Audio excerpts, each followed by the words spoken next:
Welcome back to Crit and Crit. I'm Axion. I'm Scint. We're continuing our playthrough of Castlevania Circle of the Moon and our discussion of Frankenstein by Mary Shelley.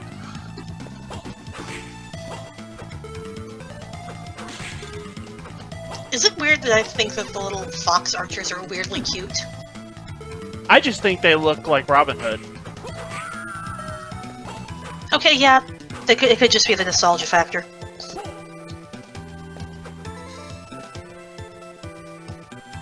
Speaking of, do you remember, like, so many cartoons when we were kids, or reruns of old cartoons from when our parents were kids, of just X meets Frankenstein? I don't remember cartoons of that, but I remember movies of that. That too. Do you remember Intellectual Property meets Frankenstein? Yes. And Dracula and The Mummy. It was usually those weird. three. Or the Wolfman. Also lots of werewolves. Wolfman. Almost forgot the Wolfman. Ah, stupid Medusa heads. Okay, so yeah, it was always Dracula first, and then either Frankenstein or the Wolfman, and then usually the other one, and then sometimes the Mummy would be the last. Do I even need to go that way? No, I need to go right. But yes, I remember those very clearly. Yeah, it's just weird to think back on those after going through the book, isn't it? I mean, it's weird to think about the just everything culture associates with Frankenstein after reading the book.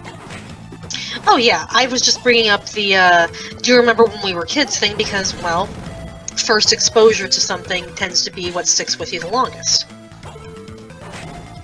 So I have to now ask, what was your first exposure to Frankenstein?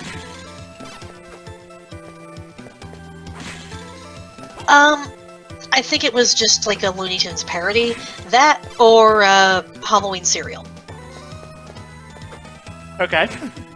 Because there's Frankenberry that always comes out when they put out the Count Chocula. Yeah. And that was probably high on my list. Actually, I'm thinking of another. We were a TV Land house. I watched the Munsters a lot. Yep, that's what I was gonna say. The Munsters was mine. I think I probably saw a Looney Tunes reference around the same time. And then, other than that, it was either Young Frankenstein by Mel Brooks and or there is one episode of Gargoyles that makes a reference to the movie version of Frankenstein with the whole it's alive thing. Yeah, I was also thinking of things like Alvin and the Chipmunks meet Frankenstein, Scooby-Doo, and all those other things. Yeah, yeah, they always focus on... Yeah, I've seen remarkably little of those. I don't think I've ever seen, like, the Abbott and Costello. I don't think I've ever seen the various cartoons. I might have seen one of the Scooby-Doo ones, maybe once. But I don't remember it. But I know of them. Even if I have not seen them myself. Yeah, and since you know of them, you know exactly what they did with it. Well, they based it all off of the movie. The original Frankenstein movie. Yup. So, instead of getting our sensitive, tortured, neglected creation that just wants to be loved and eloquently explains his pain to you, you get fire bad, which didn't bother me before I read the book, but just seems insulting in hindsight. Mm-hmm.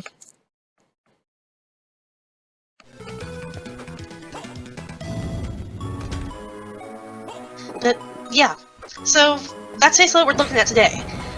pop culture does not seem familiar with Frankenstein, despite Frankenstein being Frankenstein's creation being one of the most recognizable horror stock creatures ever.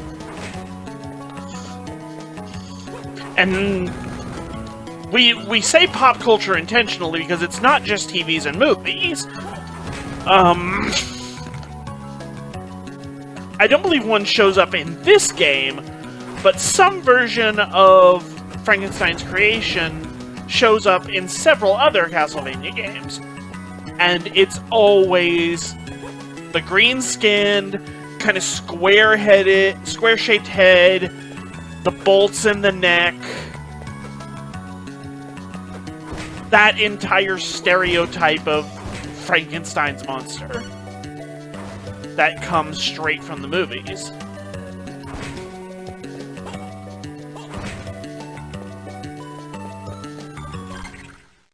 Okay, so this is the area I couldn't get to before. This is completely useless to me. Yep, and this is where we can kind of look at just the Hollywoodification of complex plots. Because, well, you cannot fit everything in a lengthy novel into a feature-length film, especially not when the original Frankenstein was made, when film was relatively new, so things tended to be shorter and more to the point. Characters were simplified, stories were simplified. It was all mostly, let's just get this on here and go for the spectacle because people aren't used to this yet. Hollywood has evolved greatly over the years, in some regards, in others it's devolved, I would argue, but that's not the issue today. But, yeah, there wasn't going to be an audience for a true adaptation of Mary Shelley's Frankenstein back when they made OG Hollywood Frankenstein. We didn't have time to go into the Walton Expedition, which doesn't even show up in, like, any adaptation that I can think of. Not that I am aware of either. I didn't even know about it until the first time I read Frankenstein, which was only a couple of years ago. It was before I moved, but not far before. So it was not something I had long-term experience with. Man, I read this my sophomore year of high school. Yeah, your childhood was a lot more literarily expansive than mine. I like to read. It's almost like it's serving me well with this right now. But, yeah, so, as we've discussed, Frankenstein is a fairly nuanced, if unsubtle story in some regards, but there's not going to be a lot of audience, especially for, like, the Hollywood crowd that you see even today, of, okay, we have a monster story, and we're going to focus on this whiny emo kid who can't accept blame for anything. No, we're going to play up the spectacle of the monster. We want to see this giant, superhumanly strong murderer, and we want him to be punished for being different. Because this is a very simplistic narrative. We know it's going to strike a standard chord with the audience. This is back in the day, so I believe this predates the Hays Code. I'd have to double check.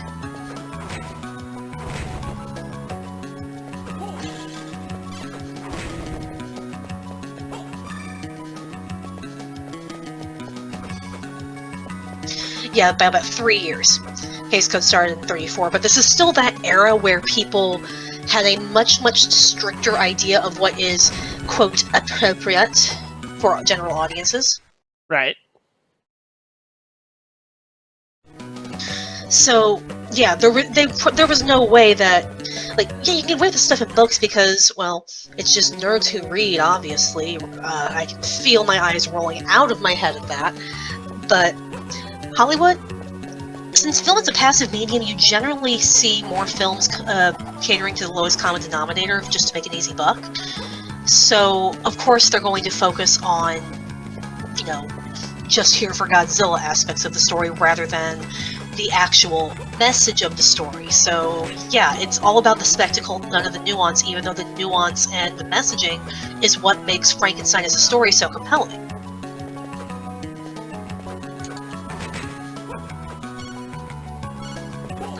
I keep collecting these items, and they'd be so much more useful if there was like a merchant or something I could sell them to. But that's not in this game.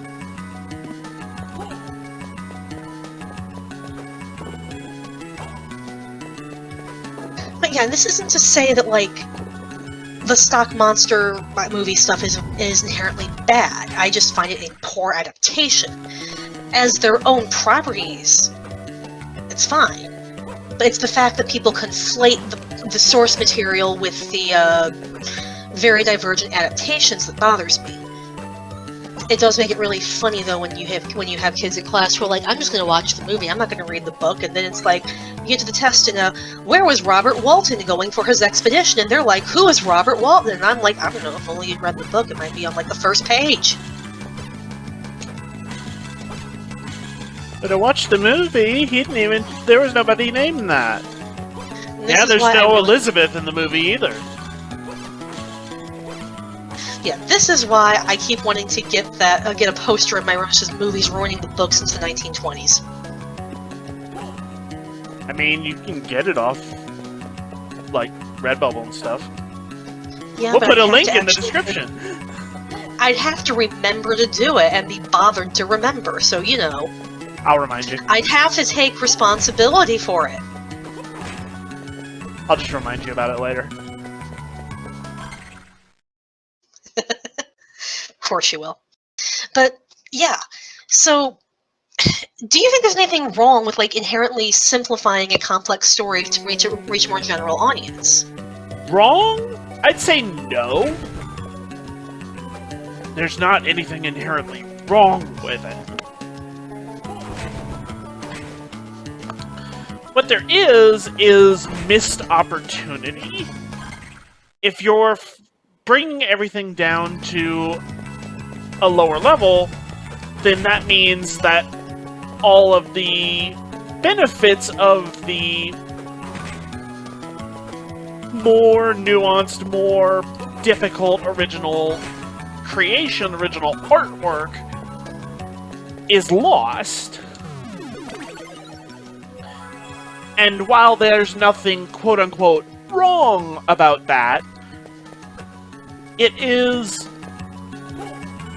results in something that is, by definition, less than the sum of its parts. Yeah. So, I'm gonna take kind of a middle position on this one. To some extent, I agree. Being able to reach a more general audience with a story they wouldn't have otherwise thought to look into, I think is neat.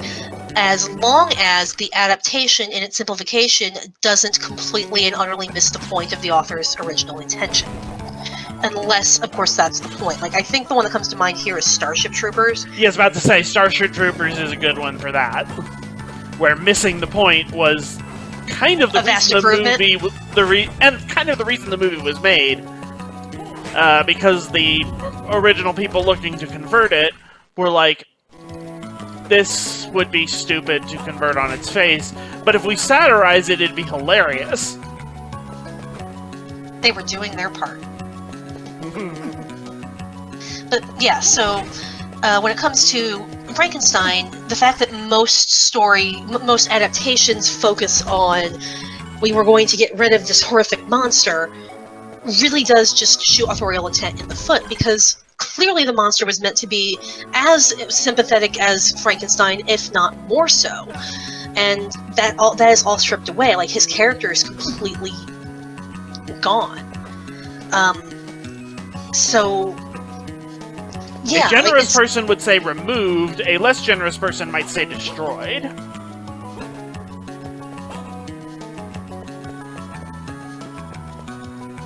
Yeah. But it's not even like with the idea of, we're not sure we like this message.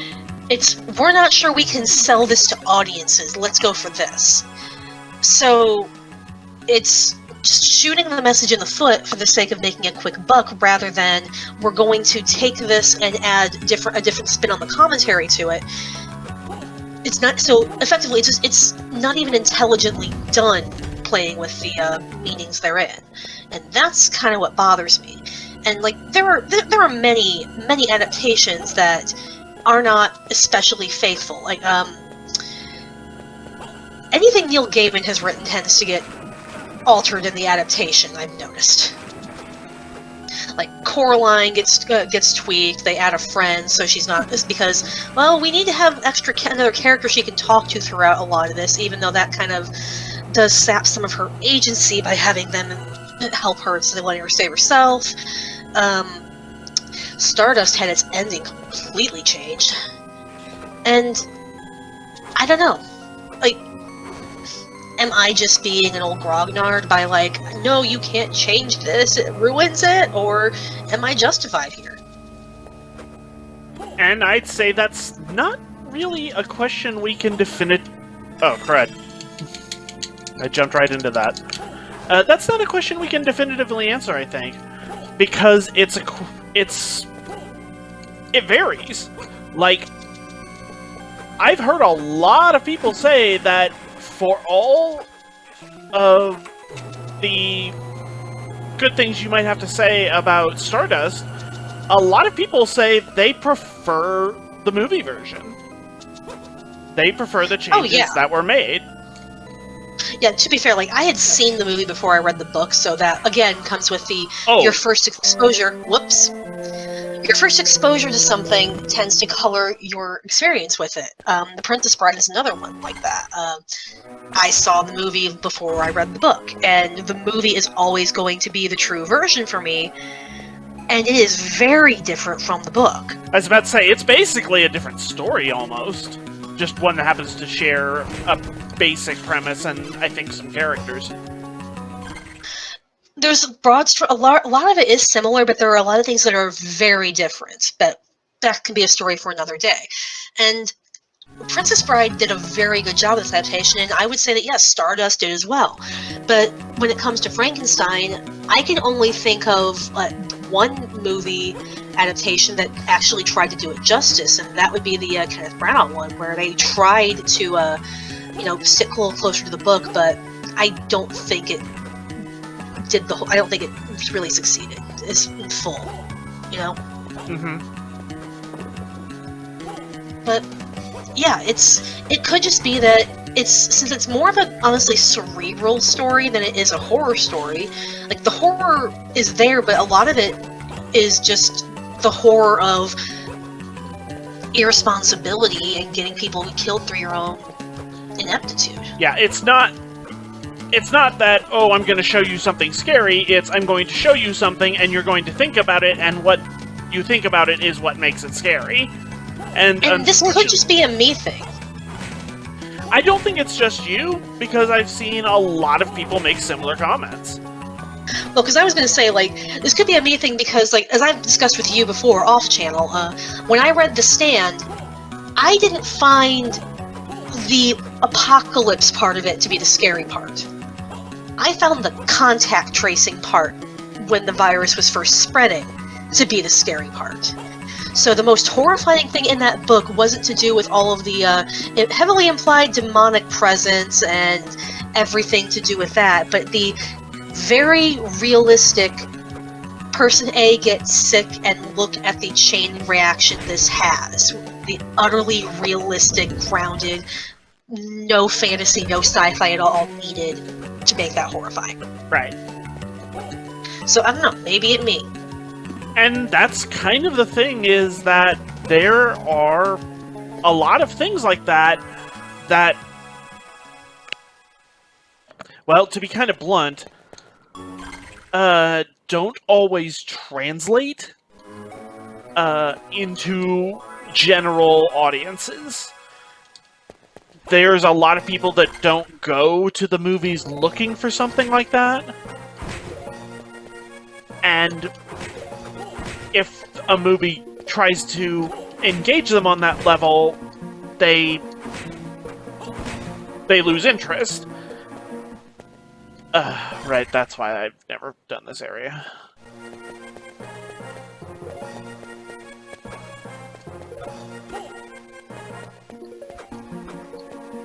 I'm trying desperately to find areas that I have not already explored that were blocked off before.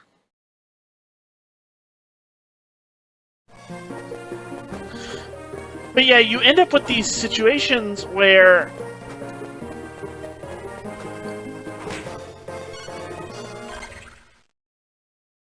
there we go, that's where I need to be.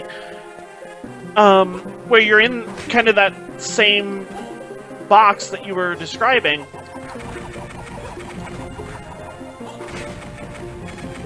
where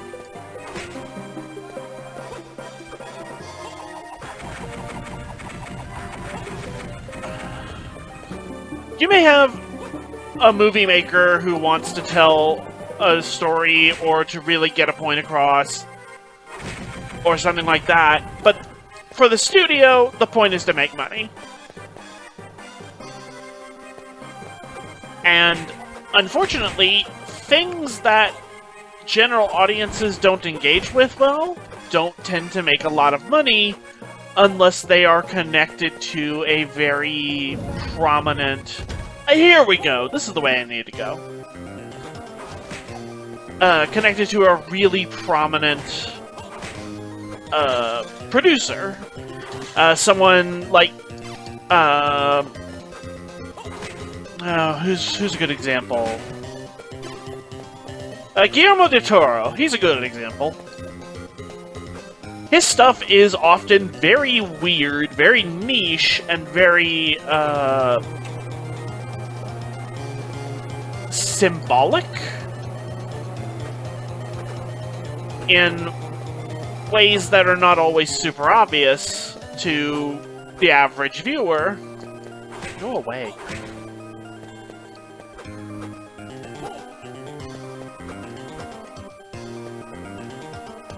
But he is well known enough that he can get the necessary social cred for such projects on his name alone. But a lot of people trying to do these kinds of projects don't have that kind of pull.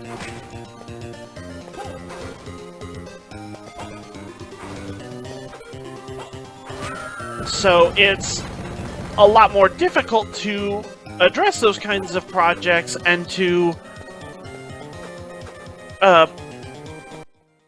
pardon me, to push for that kind of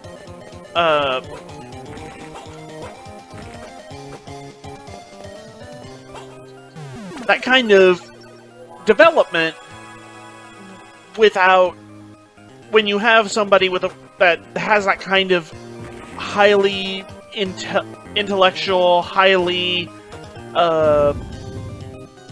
this is not just a creepy monster story story to tell.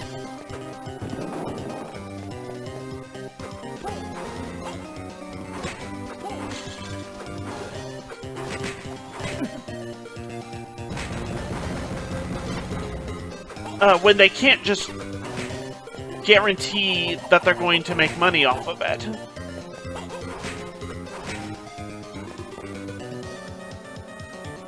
I'm not sure why I'm taking damage every round.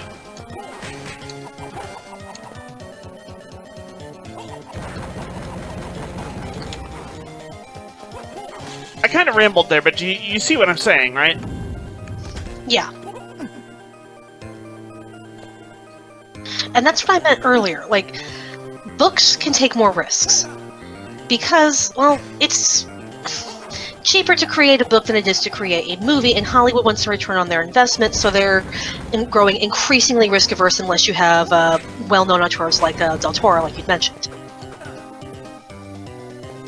But I think that's a disservice to the audience, because when you don't want to take risks, you just hear the same story over and over again, and that ruins the source material in many cases, because there's such a rich variety of things that people can adapt stories from, but to reduce it down to the common blockbuster format, you have to make major cuts and changes that, in many cases, can completely and utterly ruin the intention and entire purpose of the original source material.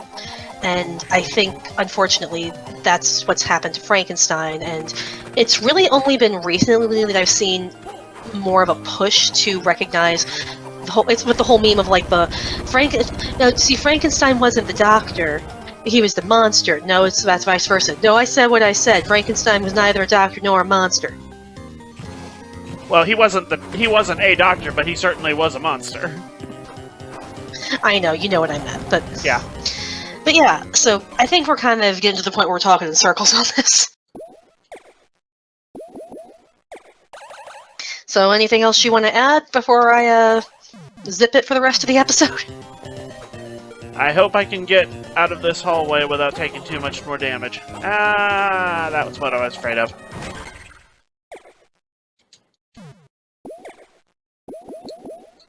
Also, I hate that this game cancels the music when you pause, which is something that future games don't do. Anyway, we'll pick up next time, and I'll probably die soon. See y'all then. Bye.